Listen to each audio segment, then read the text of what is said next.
Welcome back for another exciting episode of Winnebago Wednesday, sponsored by Parlour Games Photo, who specializes in studio booths or photo booths, whatever your phrasing is for them.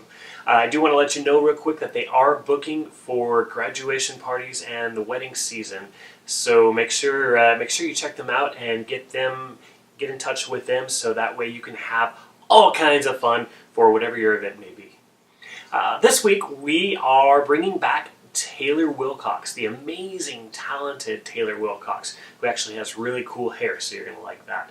Taylor was a guest earlier this season playing acoustic guitar and singing. He is quite the songwriter. Today it's going to be a little bit different. Today we're going to enjoy his songwriting on the electric guitar. Very, very dramatic, I guess. Very mellow instrumentation that you can just sit and listen to for hours. So look forward to having that, and I think that's it. Without further ado, Taylor Wilcox.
Today's episode is brought to you not by the letter Q, but by Parlour Games Photo. Parlour Games Photo is an amazing photo booth company that services the Lower Mainland, Fraser Valley, and the Okanagan, and they do a great job.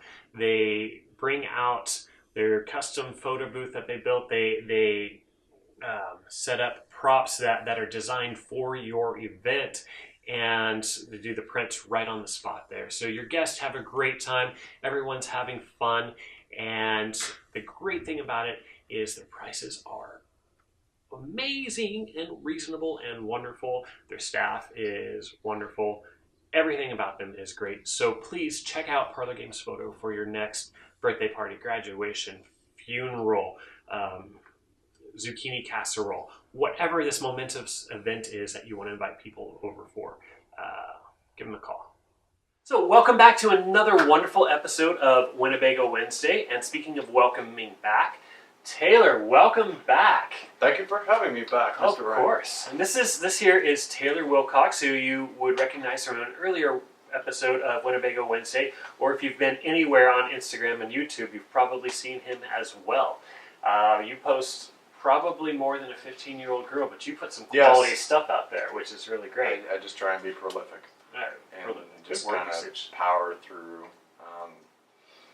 quantity, because I'm never going to stop writing. Like I enjoy the writing process, and a lot of it sounds like very quick and sort of off the cuff, but that's what I like about it, because you take all that raw material and then start the composing process. Yeah, definitely. And it's like it doesn't matter if it sort of goes nowhere, because you can structure it up later. So anyway, so you've been writing quite a bit. I mean, even the first show that you were on, the first episode you were on, you were writing on a regular basis and posting on a regular basis, and it seems since then you've upped the level a little bit, and I'm seeing more and more come across from you, which is great. And it's original stuff. It's stuff that you're writing all the time, and you'll go back and forth between acoustic and electric. But tonight, like what we heard earlier, and you'll hear a couple more songs from it. You're doing a lot of a different style than we had you on last episode. A lot more of the electric. So you had mentioned, and I know this is your interview, and I'm the one that's doing all the talking so far. I apologize, but I just don't shut up. But you were talking a little bit earlier off camera about how I guess relaxing and just kind of a chill vibe that is, and that's what I get out of it. So as you're writing, tell me what that feels like. What are you feeling inside of you that's making this music come out? So if you have something like where there's a delay, literally I turned it on one day and it was just like I plucked a note and I was like, oh, that sounds kind of cool. And literally it's just following what you find to be fascinating, and that's it. So I find a beginning of something that I like, or maybe a rough idea of what I want to do, but let's say all of the stuff there, usually it comes from like noodling around and then you stumble across something.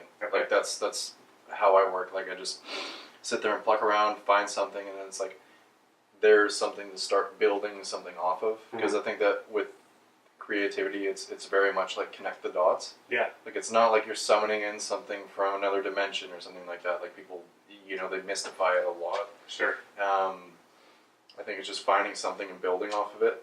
And then, in doing that, you can sit there and sort of, get in tune with whatever you might think helps you create. Yeah. You know what I mean? With some people that's caffeine, with some people it's meditation. Sure. But no, I just try and find like cool switches between chords. Okay. And having a good sense of pacing and composing, and most of that stuff honestly was just like very off the cuff. Like I just wrote it that day. Like one day I wrote the piece, and a lot of it's just raw material. They're not even songs. Okay. They're just parts. Yeah. You know what I mean? That still have yet to be chopped up into anything, substantial. So, but I enjoy just sitting there playing them. You know what I mean?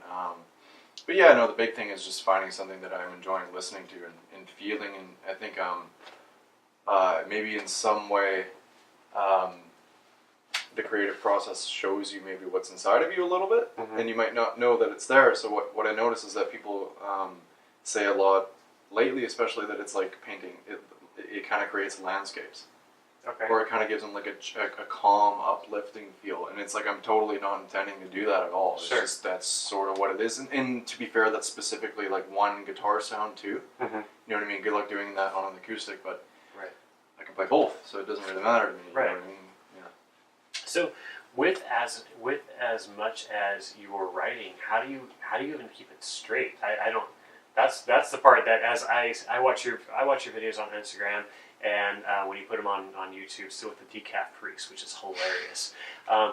But actually, I got to tell you, I was in Abbotsford last week, and I was at a Starbucks there, and I saw Priest ordering coffee. Or he just ordered his coffee when I walked in, and I was thinking, is he one of the decaf freaks? Found him.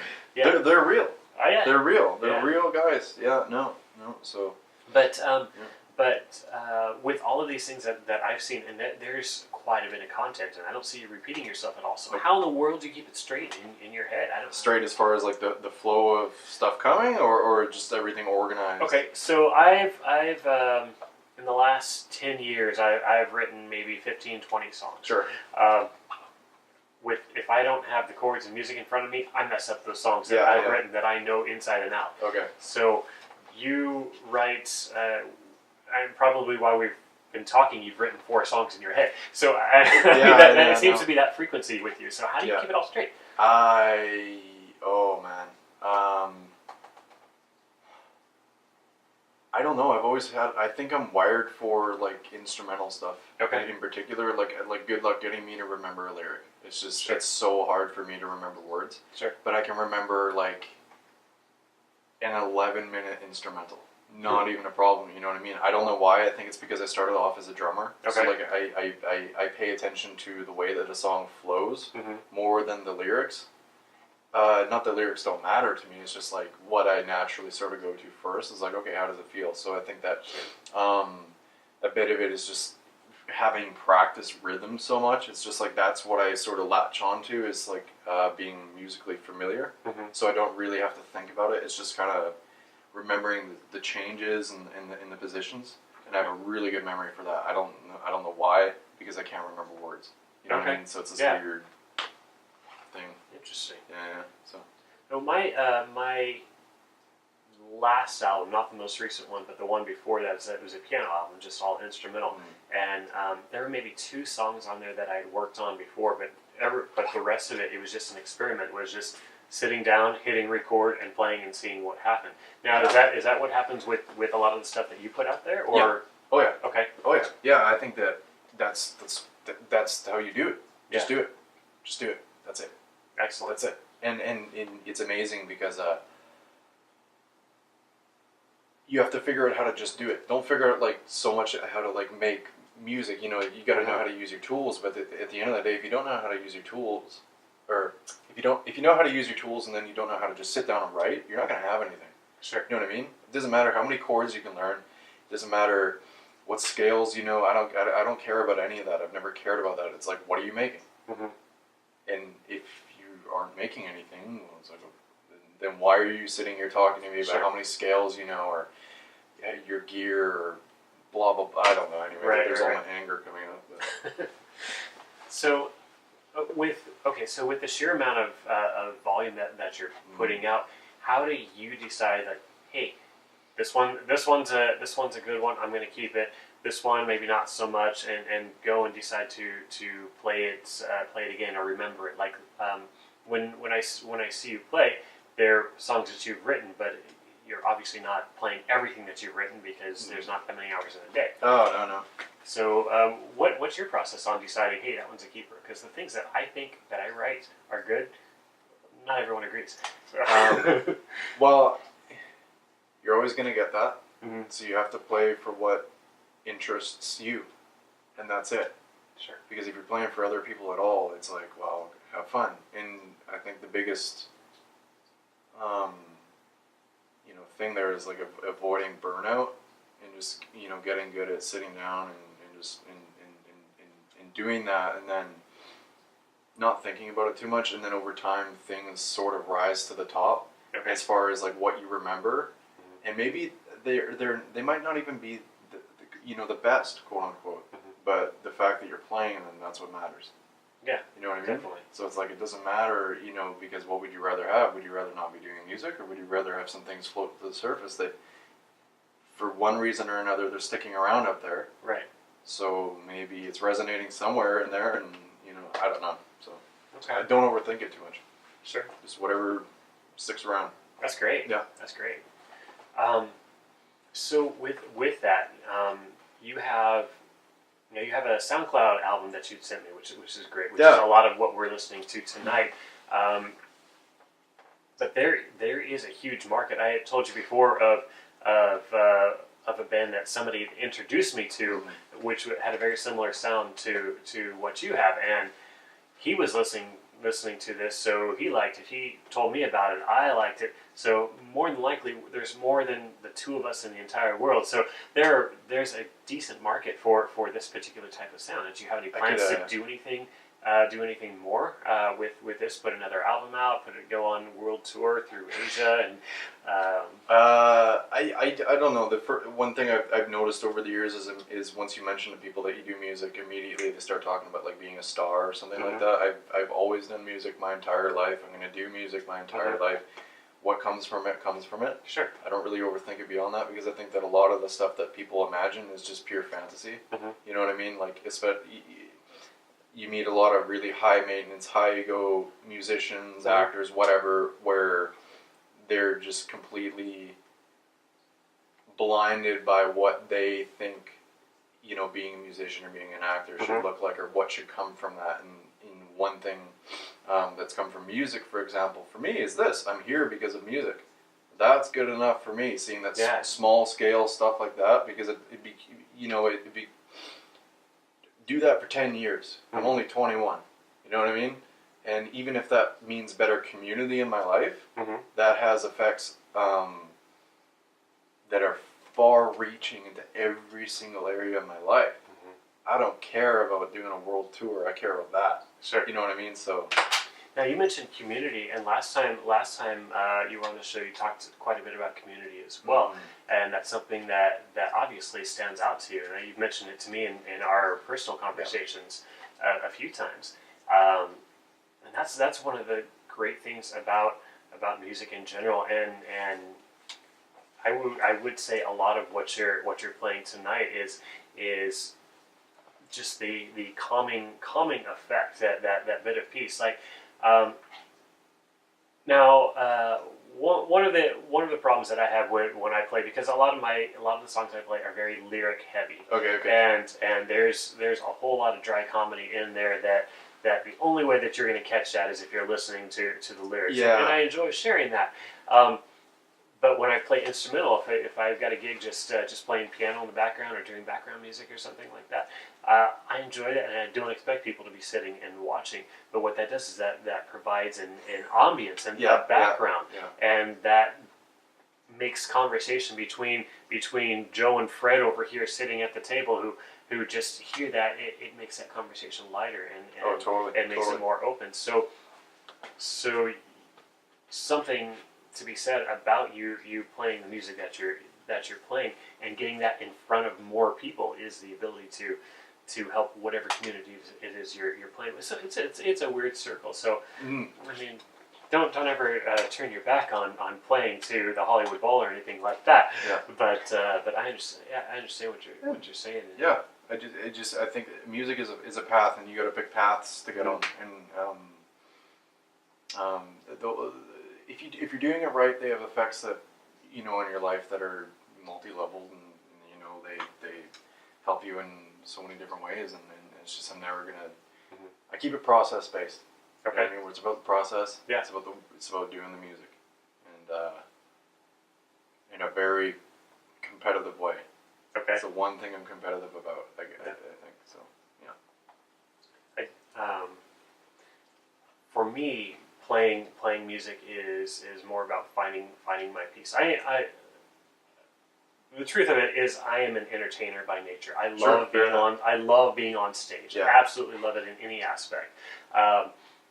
But there are a lot of times where I play music just for me. I'll stay down here in the studio and just play late, or if I'm getting really moody or something, Amy will send me down to play piano and get rid of that mood, which is part of it. But I was having a bad day once, and I wasn't feeling well, so I came down here and picked up my guitar, and I just laid on the couch and started picking it, and I cuddled with my guitar and took a nap, and it's a release for me in what you're talking about, and from what we talked about before and how much you're putting out, I know that you're able to get that release all day and all the time. And just the type of music that you're playing, how calming I guess it is, and I would say almost spiritual to a level. Yeah. It's got to be something that really affects you. Do you feel the difference on a day that you don't get to play for whatever reason? Oh yeah. Like I'm. it's like being yanked away from a baby. But I mean that like literally, like I don't know what else to do with myself. Sure. You know, so like even if and it's not like it's fun all the time. Right. Like there's times where like it's so boring and it's the last thing I want to do. It makes me miserable that I don't want to pick up the guitar. Uh-huh. It's like because my one thing that I do is not fun. You know what I mean? So it's like the center of my life sort of collapses in this weird way. But what I've sort of done lately is like, you know, figure out ways to just keep it calm. You know, like it doesn't have to be exciting right now or whatever. But no. I can play for like hours and hours and hours and be, you know, semi-entertained. You know, it really depends on what I'm doing. And a lot of times I pick it up a noodle. You know, I set it down and pick it up a noodle. I'm in my room. I'm doing something. I'm out doing this or that. I have a lot of fun messing around. Yeah. Just it's endless because it's endless. It doesn't end. It's awesome. So it's Excellent. like a productive video game. Excellent. Yeah. Excellent. Well, with that, we're going to get back to your music and hear a little bit more. So thank you very much. Stick around, and right after this message from the sponsor, we will get some more from this amazing Taylor Wilcox. Awesome. Thanks, Taylor.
watching Winnebago Wednesday.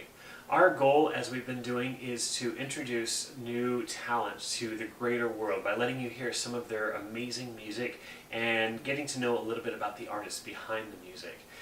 We do this out of passion because I've been there. I've been that artist trying to get my name out there, and we absolutely love the music that we bring in and the artists that we bring in. So what we would like to ask for is if you are interested in sponsoring an episode of Winnebago Wednesday. We would love to have you bring one of these artists out and be responsible for that, and we'll definitely thank you and put your name out there, and you can be associated with the new talent such as what you've seen today being put out to the greater world. So we would love your sponsorship, we would love your help, and these artists would love to have you be a part of kickstarting their career. Thank you very much.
thank you for watching Winnebago Wednesday. This has been a great show with Taylor Wilcox. So make sure you please tune in to him, to his various songs on Instagram and his Decaf Priest YouTube.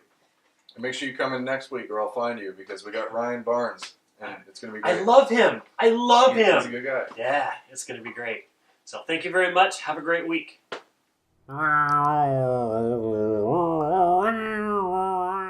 Stay here. Oh. Stay here. So you can sit down. That's Sure, yeah. Excellent. Cool. Sweet.